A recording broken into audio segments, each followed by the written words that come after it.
அன்பு சொந்தங்கள் அனைவருக்கும் வணக்கம். எல்லாம் நன்மைக்கே. நல்லதையே நினைங்க, நல்லதையே செய்யுங்க. உங்களுக்கும் எல்லாமே நன்மைகளாக வந்து சேருங்க. மங்களகரமான குரோதி வருடம் பங்குனி மாதம் 27ஆம் தேதி, அதாவது 10/4/2025ஆம் ஆண்டு ஏப்ரல் மாதம் வியாழக்கிழமை. இந்த நன்னாளை பொறுத்த வரைக்கும் 12 ராசியில 5வது ராசியாக இடம்பெற்றிருக்கக்கூடிய சிம்ம ராசிக்கு எப்படிப்பட்ட நாளா இருக்க போகுது, நீங்க செய்ய வேண்டிய விஷயங்கள், தவிர்க்க வேண்டிய விஷயங்கள், நீங்க வழிபாடு செய்ய வேண்டிய தெய்வம், அந்த தெய்வத்தை எப்படி வழிபாடு செய்யணும், அதனால உங்களுக்கு என்ன மாதிரியான நன்மைகள் விளையும், எல்லாத்தையுமே தெளிவா தெரிஞ்சுக்கலாங்க. அதுக்கு முன்னாடி இந்த நாள் உங்களுக்கு எப்படி இருக்க போகுது? சாதகமான நாளா இருக்க போகுது. மேலும் இந்த நாள் அப்படிங்கிறது சிவபெருமான் நீங்க பார்க்கணும்னாக்க இவருடைய அனுமதி இருந்தா மட்டும் தான் பார்க்க முடியும். அதாவது நந்தி தேவரை வழிபாடு செய்ய பிரதோஷ தினம். சோ இந்த நாள்ல நீங்க சிவபெருமானையும் நந்தி தேவரையும் வழிபாடு செய்ய சிறப்பான நாள். இதை தாண்டி குரு பகவானை வழிபாடு செய்யலாம், குரு தட்சிணாமூர்த்தியை வழிபாடு செய்யலாம், துர்க்கை அம்மனை வழிபாடு செய்யலாம். இந்த 4 தெய்வங்களை எந்த தெய்வத்தை நீங்க வழிபாடு செய்தாலும் இந்த நாள் உங்களுக்கு அனுகூலம். பர்டிகுலரா நீங்க ஏதாவது ஒரு தெய்வத்தை எப்படி வழிபாடு செய்யணுங்கிற முறையோட சொல்லிக்கூட அப்படின்னு கேட்டீங்கன்னா, இன்னைக்கு வியாழக்கிழமை முதல்ல வந்து குருவை வழிபாடு செய்யுங்க. மஞ்சள் நிறத்தை அதிகமா பயன்படுத்துங்க. குரு பகவானை வழிபாடு செய்யறதை தாண்டி குரு பகவானுக்கு இஷ்டமான தெய்வம் பெருமாள். சோ பெருமாளையும் இன்னைக்கு வழிபாடு செய்ய உகந்தது. சோ இன்னைக்கு சிம்மராசி என்ன பண்ணுனாக்க, அரியும் சிவனும் ஒண்ணுங்கிறத புரிஞ்சுக்கிட்டு 2 தெய்வங்களையும் வழிபாடு செய்யணும். பர்டிகுலரா குரு வழிபாடு எப்படி இருக்கணும்? உங்களுக்கு அதிகாலையில எழுறீங்க, சுத்தபத்தமா குளிச்சு முடிச்சு வீட்டுக்குள்ள தெய்வங்களுக்கு பூஜைகளை முடிச்சு, குரு பகவானுடைய படம் இருந்தா, குரு தட்சிணாமூர்த்தியோட படம் இருந்தா அந்த தெய்வங்களுக்கு மஞ்சள் நிற மலர்கள் சாற்றி, நெய் தீபம் ஏற்றி, குரு பகவான மனசார நினைச்சுக்கிட்டு ஓம் குருவே நமக அப்படின்னு சொல்லிட்டு இந்த தெய்வத்துடைய நாமத்தை இப்படி நீங்க சொன்னாலும் சரி, இல்ல ஓம் குரு பகவானே போற்றி போற்றின்னு குருடைய நாமத்தை இந்த மாதிரி சொன்னாலையும் சரி, 27 முறை சொல்லி முடிச்சுட்டு இந்த நாளை தொடங்கி பாருங்க. பாதகமான விஷயங்கள் நீங்களே நினைச்சிருப்பீங்க, இன்னைக்கு போச்சுடா நமக்கு ஏதோ ஒண்ணு கெட்டது நடக்க போகுதுன்னு நினைச்சிருந்தா கூட அந்த விஷயம் உங்களுக்கு சாதகமா முடியும். தலைக்கு வந்த விஷயம் தலைப்பாகையோட போற மாதிரியே உங்களுக்கு வரக்கூடிய துன்பங்களை குரு பகவான் தடுத்து நிறுத்திடுவார். மேலும் மேலும் குருவை நம்ம ஏமா வழிபாடு செய்யணும்? நவகிரகங்கள்ல அவர் ஒருத்தர் தானே. பிரகஸ்பதி 4 வேதங்கள் மற்றும் 64 கலைகளை அறிந்தவர்னால்தான் தேவர்களுடைய குருவாக இவர் வந்து போற்றப்படுறார். சிவபெருமானை நோக்கி தவம் புரிந்து நவகிரகங்களே அந்தஸ்து பெற்றதுனால்தான் குரு பகவானை வந்து நம்ம ராஜகிரகம் அப்படின்னு சொல்றோம். ஒருத்தருடைய வாழ்க்கையில மங்கள காரியங்கள் தடைபெறக்கூடாது, கல்வியில சிறப்பா இருக்கணும், நல்ல வேலை கிடைக்கணும், நல்ல வாழ்க்கை துணையை அமையணும்னாக்க உங்களுடைய ஜாதகத்துல குருவுடைய பலம் நல்ல நிலையில இருக்கணும். ஓகேவா? இதனால்தான் நம்ம குரு பகவான் வந்து மங்களக்காரகன் அப்படின்னு அழைக்கிறோம். ஞானம், படிப்பு, அறிவு, தொழில், திருமணம், குழந்தை பாக்கியம், முக்கியமான மங்கள நிகழ்வுகளுக்கு இவர் தான் காரணகர்த்தா. இவரை நம்ம வழிபாடு செய்யறதுக்கு வியாழக்கிழமையை பயன்படுத்துறோம். இவருக்கு வந்துட்டு ரொம்ப பிடிச்சமான நிறம் மஞ்சள் நிறம். குரு பார்க்க கோடி நன்மை இல்லையா? அவருடைய பார்வை கிடைக்கிறதுக்கு, அவருடைய அருள் பரிபூர்ணம் நமக்கு கிடைக்கிறதுக்கு, நமக்கு நன்மைகளை வந்து சேர்றதுக்கு அவருக்காக விரதம் இருக்கணும். அவரை எப்படி வழிபாடு செய்யணும்? அதாவது குரு பகவானை நீங்க வழிபாடு செஞ்சுட்டீங்கன்னாக்கா குருவருள் மட்டும் இல்லைங்க, திருவருளும் சேர்த்து கிடைக்கும். வியாழக்கிழமைகள குரு பகவான் நீங்க எப்படி வழிபாடு செய்றீங்களோ அதே மாதிரிதாங்க மகாவிஷ்ணுவையும் வழிபாடு செய்யணும். வீட்டுல மகாவிஷ்ணுடைய படம் இருந்தா, சிலை இருந்தா அதாவது சுத்தபத்தமா தொடச்சிட்டு விளக்கேத்தி, சோ இந்த விஷ்ணு பகவானையும் குரு பகவானையும் சேர்த்து நீங்க வழிபாடு செய்யணும். எப்படி வழிபாடு செய்யணும்? வீட்டுல நீங்க பூஜைகளை செய்யறதுக்கு முன்னாடி வாழை மரத்துக்கடியில சுத்தமான பசு நெய்யெல்லாம் விளக்கேற்றி, குரு பகவானுக்கு உரிய தானியமான கொண்ட கடலை, வெல்லம், வாழைப்பழம் இதெல்லாம் வந்து வச்சு படைச்சிட்டு, அதுக்கு பின்னாடி அந்த மரத்துக்கு வந்து பாத்தீங்கன்னாக்கா மஞ்சள் நிற கயிறு இருக்கு இல்லைங்களா, அதை வந்து கட்டிட்டு, அதுக்கு பின்னாடி அந்த வாழை மரத்தை நீங்க 7 முறை வலம் வரணும். குரு பகவானுக்கு எப்பவுமே மஞ்சள் நிற இனிப்பு பதார்த்தங்களை வந்து படைக்கிறீங்க அப்படின்னா அவருக்கு ரொம்ப பிடிக்கும். சோ குரு பகவானுக்கு பிடிச்சமான மஞ்சள் நிற இனிப்பு, மஞ்சள் நிற மலர்கள், மஞ்சள் நிற வஸ்திரம், இந்த 3ஐயும் கொண்டு குரு பகவானை நீங்க வழிபாடு செய்யணும். அது மாதிரி மகாவிஷ்ணுவுக்குமே மஞ்சள் நிறத்தான மலர்களால நெய்வேத்தியங்களை வச்சு படைச்சு வழிபாடு செய்யறது சிறப்பு.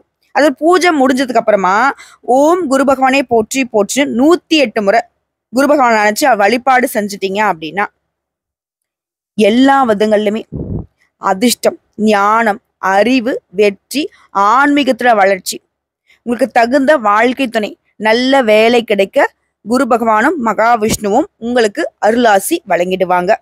அதே மாதிரி ஒரு விஷயம் நான் உங்களுக்கு தெளிவுபடுத்திடுறேங்க. இன்னைக்கு வழிபாடு செஞ்சோம்னா இந்த நாள் முழுக்க தான் நமக்கு அந்த தெய்வத்துடைய அனுகிரகம் கிடைக்கும்னு நினைச்சிட்டு வழிபாடு செய்யாதீங்க. நீங்க ஒரு தெய்வத்தை ஒரு முறை வழிபாடு செய்தீங்க அப்படின்னா அது உங்களுக்கு வாழ்நாள் முழுக்க ஏதாவது கஷ்டங்கள் வர்றப்ப அந்த தெய்வம் கை கொடுக்கும். அதை வந்து மனசுல வச்சுக்கோங்க. இந்த போன் சார்ஜ் ஏத்துற மாதிரி இன்னைக்கு நான் சார்ஜ் போட்டேன்னா இந்த நாள் முழுக்க எனக்கு சார்ஜ் வந்து இருக்கும், அந்த போன் நான் யூஸ் பண்ணிக்கலாம், மறுபடியும் நான் சார்ஜ் போடணும் அப்படி கிடையாது. ஒவ்வொரு நாளும் ஒவ்வொரு தெய்வத்தை நீங்க வழிபாடு செய்ய செய்ய, அதாவது நம்ம பால் குடிக்கணும் அப்படின்னாக்கா அந்த பால்ல சக்கரை சேர்த்தா தான் குடிக்கிறதுக்கு நல்லா இருக்கும். அதே மாதிரி நம்ம மோர் குடிக்கிறோம் அப்படின்னாக்கா அதுல உப்பு சேர்த்து குடிச்சாதான் நல்லா இருக்கும். அந்த மாதிரி தாங்க நம்முடைய வாழ்க்கையிலுமே நிறைய கஷ்டங்கள் இருக்கு, நிறைய சந்தோஷங்களுடைய எதிர்பார்ப்புகள் இருக்கு, நிறைய தேவைகள் இருக்கு. அதுக்கு ஒவ்வொரு தெய்வங்களுடைய வழிபாடும் நமக்கு பலன் கொடுக்கும். அதை புரிஞ்சுக்கிட்டு இந்த வியாழக்கிழமையில நான் சொன்ன மாதிரி உடைய வளர்ச்சிக்கு குரு பகவானுடைய அருள் தேவை, மகாவிஷ்ணுடைய அருளாசி தேவைங்கிறத உணர்ந்து வழிபாட மேற்கொள்ளுங்க. இந்த நாள் உங்களுக்கு வெற்றியை தரக்கூடிய நாளாக அமையட்டும். வாழ்த்துக்கள். ஓம் குரு பகவானே போற்றி போற்றி, ஓம் மகாவிஷ்ணு பெருமானே போற்றி போற்றி. இந்த தெய்வங்களை வணங்கி இந்த நாள் உங்களுக்கு எப்படி இருக்க போகுது பார்த்து தெரிஞ்சுக்கலாமா? அதுக்கு முன்னாடி இந்த 2 தெய்வனுடைய நாமத்தையுமே உங்களால முடிஞ்சதுன்னா கமெண்ட் பாக்ஸ்ல 3 முறை பதிவிடுங்க. உங்களுக்கு நல்லதொரு மாற்றம் பிறக்க இந்த தெய்வங்களுடைய ஆசீர்வாதம் கிடைக்கட்டும்.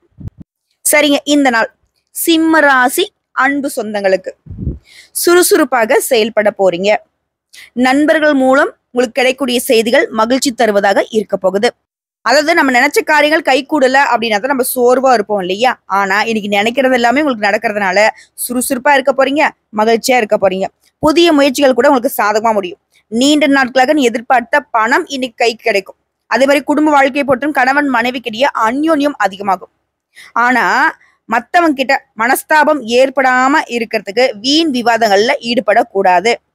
அது மாதிரி விற்பனை லாபம் பொறுத்த வரைக்கும் சொந்தமா தொழில் செய்யக்கூடிய ஆண்களும் சரி பெண்களும் சரி லாபம் அப்படிங்கிறது குறைவில்லாமல் கிடைக்கும். மேலும் இந்த நாள் பொறுத்த வரைக்கும் பிரதோஷம் இருக்கிறதுனால சுப்பிரமணிய வழிபாடு செய்ய சிறப்பு. மேலும் குடும்பத்தை பொறுத்த வரைக்கும் மகிழ்ச்சி பொங்கும். பிள்ளைகள் வந்து பொறுப்பா நடந்துப்பாங்க. வண்டி வாகனத்தை சீர் செய்வீங்க. அலுவலகத்துல அமைதி காக்குறது ரொம்ப நல்லதுங்க.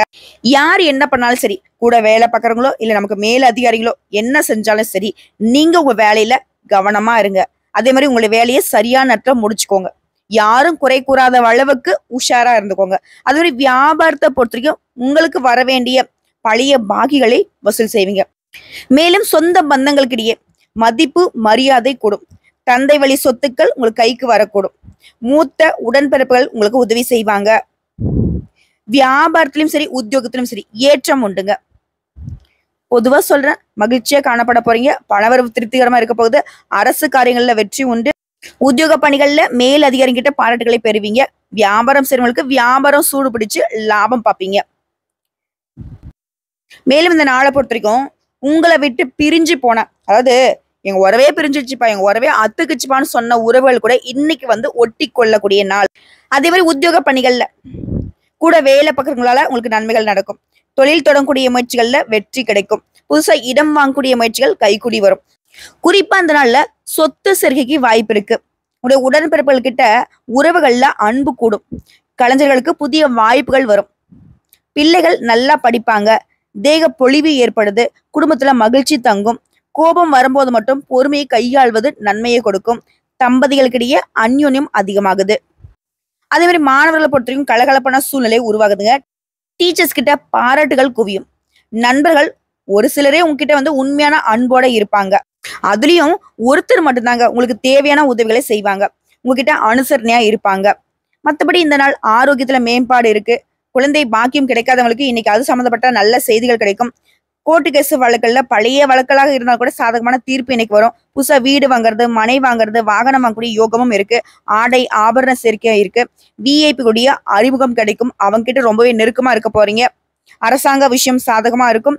மேலும் கர்ப்பிணி பெண்களை பொறுத்த வரைக்கும் பயணங்களை தவிர்க்கிறது ரொம்ப நல்லதுங்க. அதே மாதிரி காதல்ல ஈடுபட்டக்கூடிய சிம்ம ராசிக்கு காதல் ஜோடிகளுக்கு இன்னைக்கு திருமணத்தை பத்தி முடிவெடுப்பீங்க. இளைஞர்களை பொறுத்த வரைக்கும் நேர்முக தேர்வுல வெற்றி பெறுவீங்க. அதே மாதிரி இளம் பெண்களுக்கு திருமண முயற்சிகள் கைகூடும். உத்தியோகத்துல முக்கிய கோப்புகளை கையாளும் போது அலட்சியம் வேணா, கவனமா இருக்கணும். குறிப்பா இன்னைக்கு குடும்பத்தை ஆளும் பெண்மணிகளுக்கு, குடும்ப தலைவர்களுக்கு முக்கிய முடிவுகளை எடுக்க சுதந்திரம் கிடைக்கும். பிடித்த நபருடைய சந்திப்பு கிடைக்கும். அவங்க கிட்ட உங்களுடைய நல்லது கெட்டது எல்லாமே பகிர்ந்து கொள்ள போறீங்க. மனசுல தெளிவு பிறக்குங்க. அதே மாதிரி தம்பதிகளுக்கிடையே கருத்து வேறுபாடு ஏற்படாம இருக்க விட்டு கொடுத்து நடந்துக்கோங்க. அதே மாதிரி பயணங்களை இன்னைக்கு தவிர்க்கிறது ரொம்ப ரொம்ப நல்லது. இல்ல பயணம் போய் தான் ஆகணும் அப்படின்னாக்க எச்சரிக்கை அவசியம்.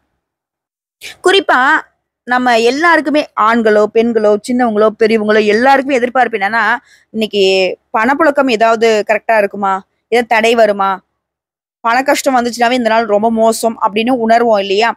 அந்த ஒரு கஷ்டம் எனக்கு இருக்காது. தாராளமான பணப்புழக்கத்தால மகிழ்ச்சி அடைய போறீங்க. எதிர்பார்த்ததை விட தொழில்ல நல்ல முன்னேற்றம் காண போறீங்க. விற்பனையில வியாபாரத்துல சாதுரியமா பேசி சாதகமான பலன்களை அடைய போறீங்க. உடல் ஆரோக்கியத்துல மேம்பாடு இருக்கு. பழைய கடன்களை அடைக்க போறீங்க.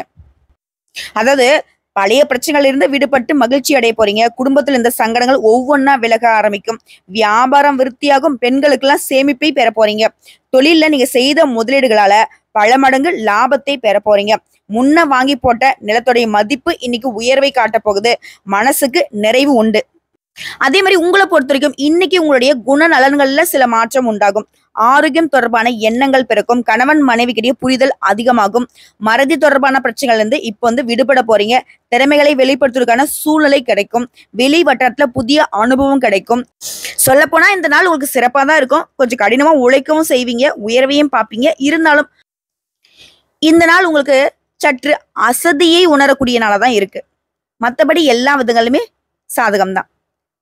மேலும் இந்த நாளை பொறுத்தவரைக்கும் ஒரு அதிர்ஷ்டமான திசை மேற்கு திசை. அதிர்ஷ்டம் தரக்கூடிய எண் 9. அதிர்ஷ்டம் தரக்கூடிய நிறம் சிம்ம ராசிக்கு கருஞ்சிவப்பு நிறங்க. இது தாண்டி மஞ்சள் நிறத்தை அதிகமா பயன்படுத்துங்க. இந்த 2 நிறத்தையும் சேர்ந்த மாதிரி பயன்படுத்துறது உங்களுக்கு அதிர்ஷ்டத்தை ஈர்த்து கொடுக்கும். அடுத்தா நட்சத்திர பலன்கள். மகம் பூரம் உத்திரம் 1ஆம் பாதம்.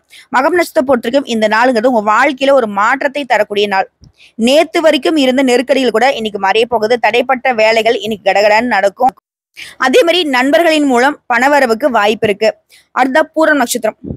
கடன் விஷயத்துல கவனமாக இருக்கிறது நல்லதுங்க. குறிப்பா நிதானமாக செயல்பட்டு நினைச்சதை சாதிக்க போறீங்க. மனசுல இருந்த குழப்பங்கள் நீங்குது. தெளிவு கிடைக்குது. மத்தவங்களை பத்தின புரிதலும் அதிகமாகுது. அடுத்துதான் உத்திரம் நட்சத்திரம் 1ஆம் பாதம். புதிய அனுபவம் கிடைக்கக்கூடிய நாள். உடைய முயற்சிகள்ல வெற்றி அடைவீங்க. வேலையில ஏற்படுத்த பிரச்சனைகளுக்கு ஒரு முடிவு கிடைக்கும். ஒட்டு மொத்தமா இந்த நாள் உங்களுக்கு சாதகம்தான். குறிப்பா சொல்லக்க இந்த நாள் மதிப்பெண் அடிப்படையில 100க்கு 100% இல்ல ஒரு 97%. அந்த 3% ஏன் குறையுதுன்னா கொஞ்சம் நீங்க அழைச்சிட்டு இன்னைக்கு சந்திப்பீங்க. ஏன்னா நமக்கு சாதகமான ஒரு சில விஷயங்கள் நடக்கும்னாக்கா கொஞ்சம் கடினமா உழைப்பீங்க இல்லையா? அதுக்கு ஏற்ற மாதிரிதான். அதெல்லாம் ஒரு விஷயமான்ற அளவுக்கு தான் அந்த 3% அசதியுமே போயிடும். சோ ஒட்டுமொத்தமா இந்த நாள் உங்களுக்கு உயர்வை தரக்கூடிய நாள். உங்களுடைய உணர்வுகளுக்கு மதிப்பு கிடைக்கக்கூடிய நாள். உங்களுக்கான அங்கீகாரம் கிடைக்கக்கூடிய நாள். உங்களுடைய எதிர்பார்ப்பு பூர்த்தியாகுது. நினைச்சது நடக்குது. வாழ்த்துக்கள்ங்க. மேலும் இந்த நாள் சிறப்பாக இருக்க இந்த நாள் முழுக்கவே மகாவிஷ்ணுவையும் குரு பகவானையும் நந்தி தேவரையும் சிவபெருமானையும் வழிபாடு செய்ய உற்சாகம் பிறக்கும். உயர்வு கிடைக்கும். ஆக மொத்தத்துல இந்த நாள் சிம்மத்திற்கு இப்படிதான் இருக்க போகுது. சரிங்க. இந்த வீடியோ பத்தி உங்களுக்கு பிடிச்சிருந்தா வீடியோக்கு ஒரு லைக் பண்ணுங்க. நம்ம சேனல் சப்ஸ்கிரைப் பண்ணுங்க. மேலும் பிடிக்கணக்கா ஃப்ரெண்ட்ஸ் அண்ட் ஃபேமிலிக்கு ஷேர் பண்ணுங்க. இந்த வீடியோ சம்மந்தப்பட்ட ஏதாவது கேள்விகள் இருக்கு, இல்ல ஆன்மீகம் சம்மந்தப்பட்ட ஏதாவது சந்தேகங்கள் இருந்தா கமெண்ட் பாக்ஸ்ல கேளுங்க. உடனடியாக பதில் தெரிவிக்கப்படும். வளர்க, வாழ்க, வளமுடன், நலமுடன்.